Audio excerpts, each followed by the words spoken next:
오늘 읽어드린 룻기서 1장 말씀을 통해서 오늘 말씀의 제목은요, 실마리라는 제목으로 말씀을 드리겠습니다. 한번 해봅시다. 실마리.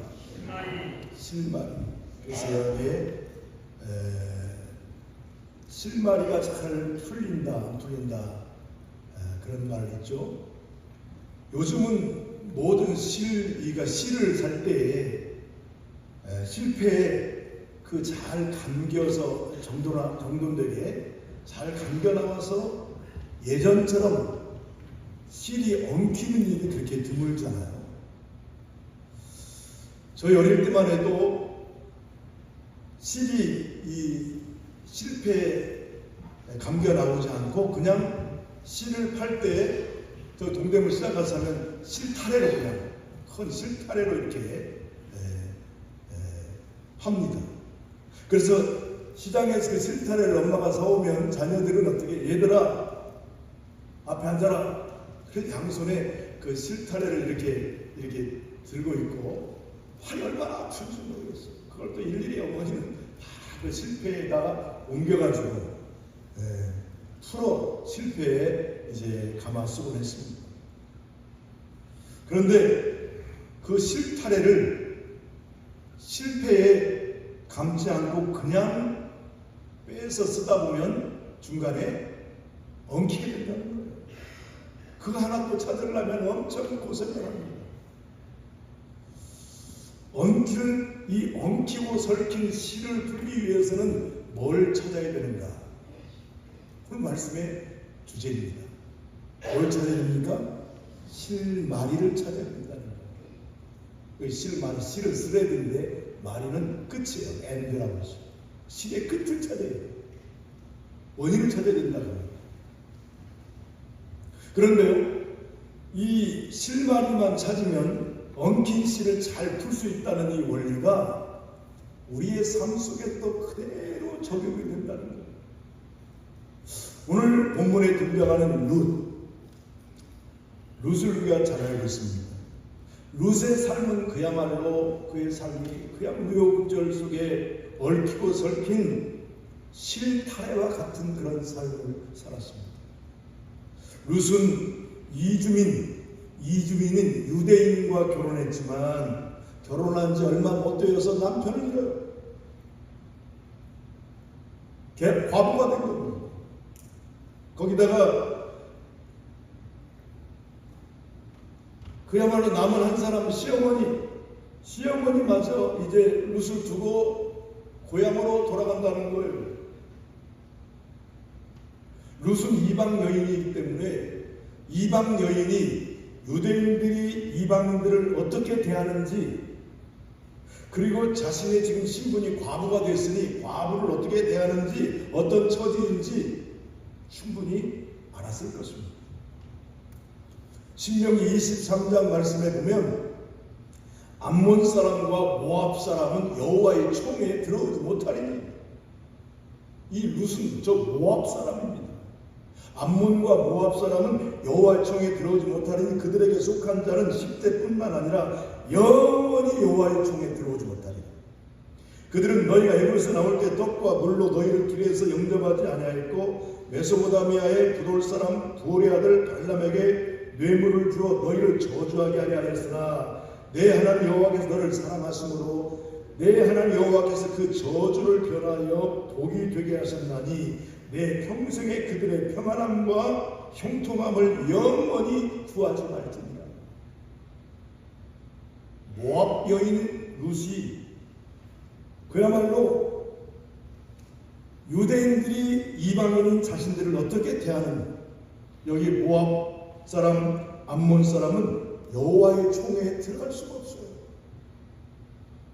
그런 상황을 알고 있었다는 거예요. 그러나 룻은 그러한 암울한 현실 속에서도 시어머니와 함께 나도 유대로 가게 해주십시오. 시어머니가 이제 고향으로 돌아간다고 할 때에 너는 이제 남편도 잃고 이제는 새 길을 가라, 나는 내 길을 가겠다 했을 때에 이 룻은 시어머니와 함께 나도 유대에 갈 것을 굳게 결심했다는 겁니다. 그래서 오늘 읽어드린 16절, 17절 말씀을 보게 되면 룻이 이르되 내게 어머니를 떠나며 어머니를 따르지 말고 돌아가라 강권하지 마옵소서. 나보고 돌아가지 말라고, 돌아가라고 하지 말라는 거예요. 그 다음에 보시면 어머니께서 가시는 곳에 나도 가고 어머니께서 머무시는 곳에서 나도 머물겠나이다. 어머니의 백성이 나의 백성이 되고 어머니의 하나님이 나의 하나님이 되시리니 어머니께서 죽으시는 곳에서 나도 죽어 거기 묻힐 것이다. 만일 내가 죽는 일 외에 어머니 길을 떠나면 여호와께서 내게 벌을 내리시고 더 내리시기를 원하나이다 하는지라 그랬습니다. 네, 어머니 따르겠습니다. 어머니 가는 곳에 나도 가고 어머니가 머무는 곳에 나도 머물고 어머니 백성이 내 백성이 되고 어머니 하나님이 내 하나님이 되겠습니다. 그러니 나도 같이 가게 해주십시오. 그 다음에 오늘 18절 말씀에 나오미가 룻이 자기와 함께 가기로 굳게 결심함을 두고, 여기 굳게 결심했다는 거예요. 시어머니 나오미를 더불어서 함께 가기로 마음을 굳게 결심했다라는 말씀. 여기서 나오는 굳은 결심, 이 굳은 결심은 히브리어로 아마츠라는 단어인데 이 말의 뜻은 육체적으로나 정신적으로 방심하지 않는다라는 그런 뜻을 가지고 있습니다. 용기를 품고 확고한 마음을 갖는다라는 뜻을 가지고 있습니다. 여러분, 굳은 결심은 언제 가능합니까? 언제 할 수 있습니까? 언제 하는 것이 굳은 결심? 내가 정말 일을 갈고 굳게 결심하는 건 언제 하는 겁니까? 보통 남들이 잘 하지 않는 일을 해야 할 때, 또는 전에 해보지 않은 일을 처음 해보는 일을 할 때, 또는 여건이 상황이 잘 맞지 않을 때, 또는 미래가 좀 불확실할 때, 또 여러 가지 방해하는 요소들이 많이 있을 때 등등 일반적으로 평상시보다 여건이 좋지 않을 때 이 굳게 결심하는 이 자세를 갖게 되는 것입니다. 그야말로 굳은 결심이 없다면 이러한 상황들은 결코 할 수 없는 일들입니다. 그렇다면 이 모압 여인 룻이 굳게 결심한 게 뭡니까? 어머니 가는 곳에 나도 가고 어머니 머무는 곳에 나도 머물고 어머니의 백성이 나의 백성이 되고 어머니 하나님이 내 하나님이 되고 어머니를 따르기로 굳게 결심한 것이 무엇입니까?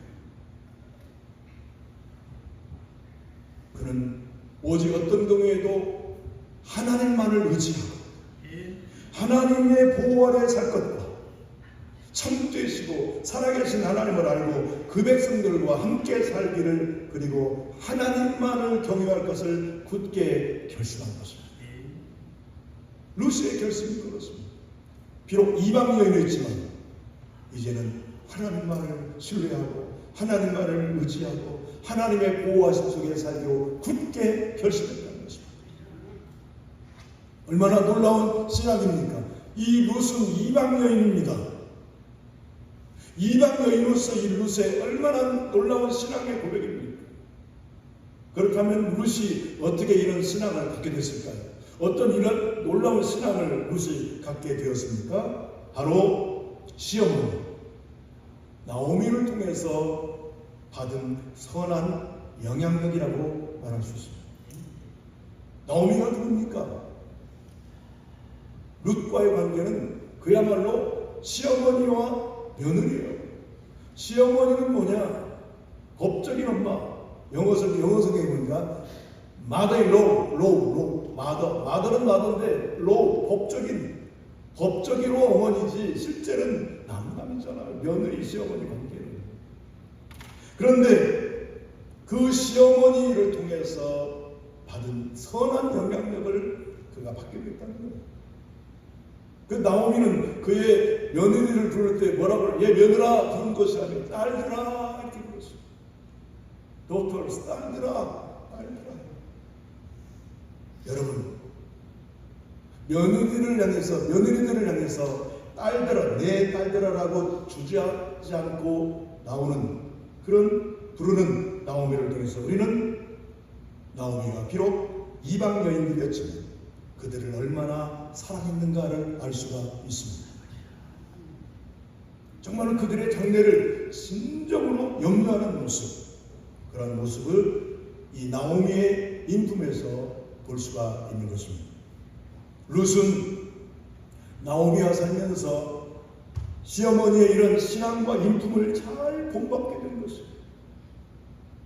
오늘 말씀을 듣는 저와 여러분 모두 부모로서 자녀들에게, 우리의 사랑하는 자녀들에게 선한 영향력을 끼치는 그런 삶을 사시기를 주의 이름으로 축복합니다.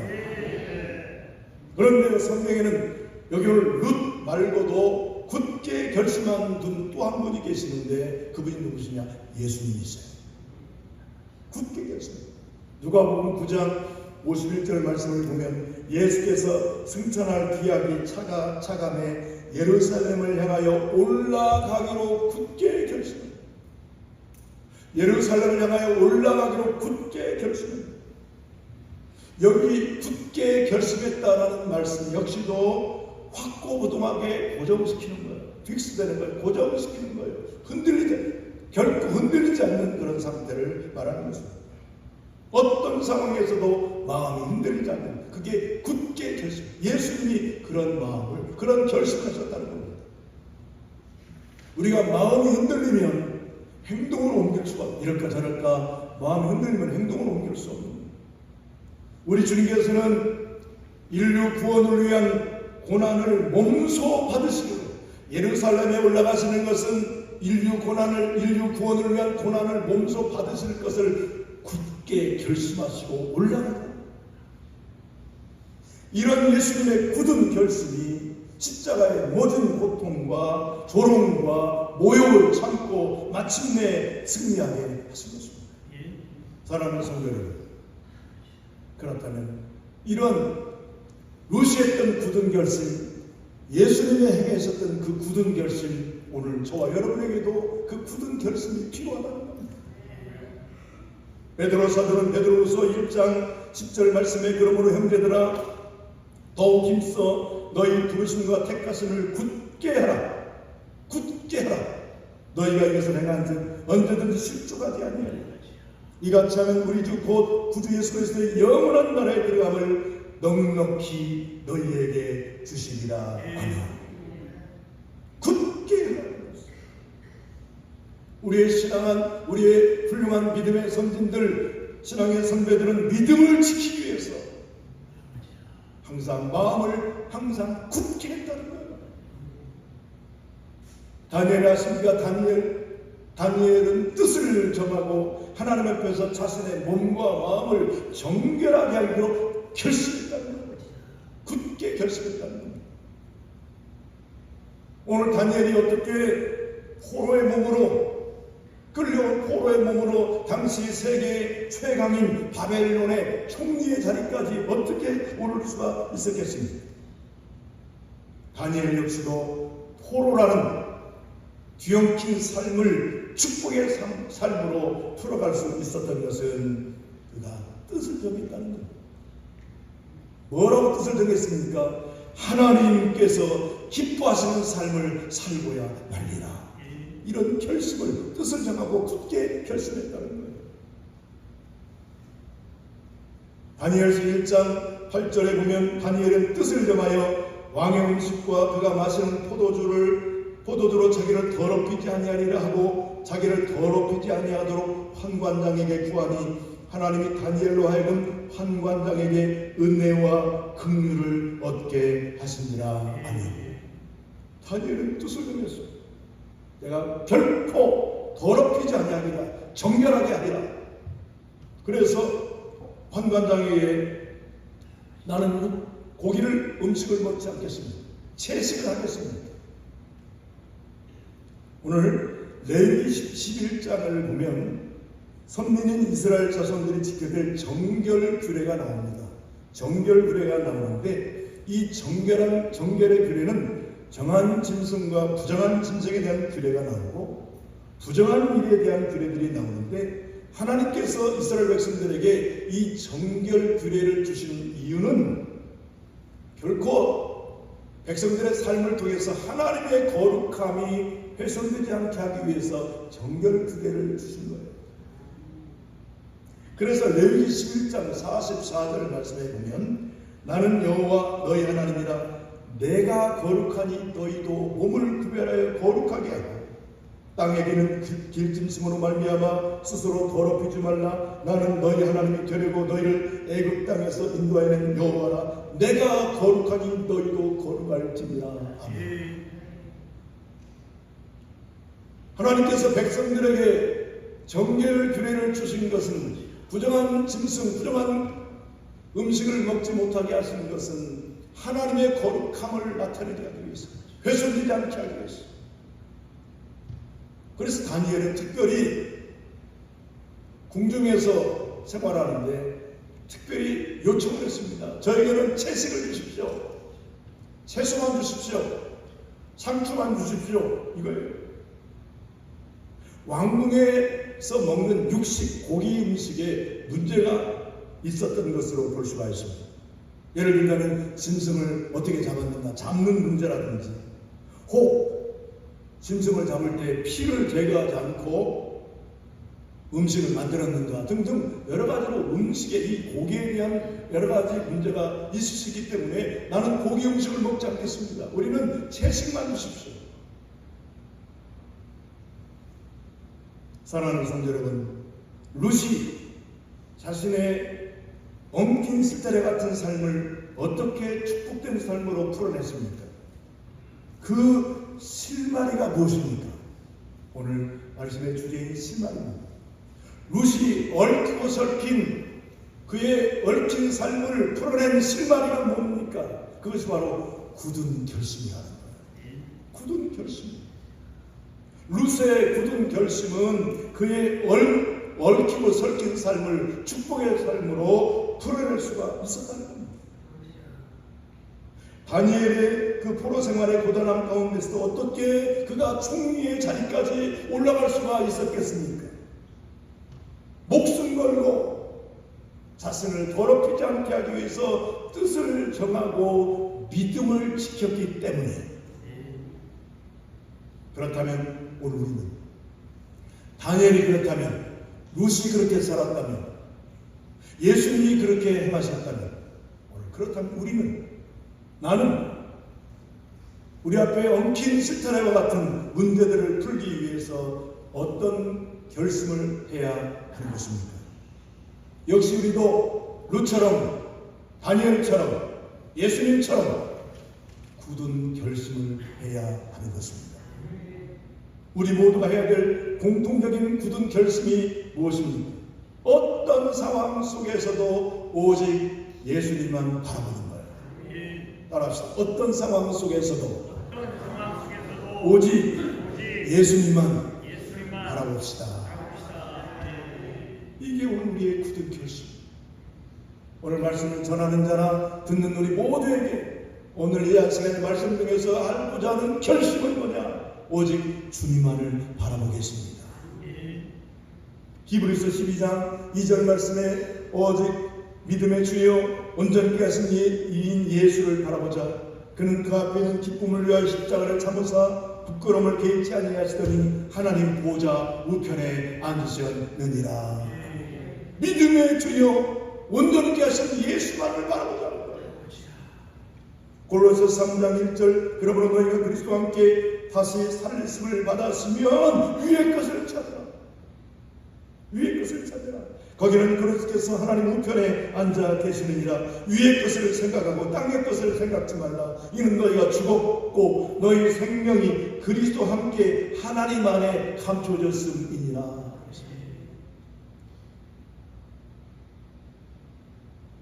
위의 것을 찾으라는 거예요. 너희의 생명이 그리스도와 함께 하나님 안에 감춰져 있다는 거예요. 그렇다면 왜 우리가 주님만을 바라보아야 하는 것입니까? 왜 우리가 예수님만을 바라보아야 하는 것입니까? 그것은요, 예수님 안에 온갖 보화가 그 안에 감춰져 있기 때문에 우리는 예수님만을 바라보아야 하는 것입니다. 골로새서 2장 2절 말씀, 이는 그들로 마음의 위안을 받고 사랑 안에서 연합하여 확실한 이해의 모든 풍성함과 하나님의 비밀인 그리스도를 깨닫게 하려 함이니 그 안에는 지혜와 지식의 모든 보화가 감추어져 있느니라. 아멘. 예수 그리스도 안에 모든 보화가 감춰져 있다는 거예요. 사랑하는 성도 여러분, 이런 엄청난 보화를 소유하기를 원하신다면 예수님 안에 모든 보화가 감춰져 있습니다. 이런 비밀들은요, 세상에 알지 못하는, 세상 사람들은 결코 알 수 없는 오직 성도들만이 아는 비밀입니다. 예수 안에 모든 보화가 감춰져 있다는 겁니다. 하나님께서 우리에게 베푸신 모든 은혜, 그 모든 은혜를 모든 보화라고 말씀하십니다. 이 엄청난 보화가 예수 그리스도 안에 감춰져 있다는 것. 그러게 우리는 그 예수님만을 바라보아야 된다는 거예요.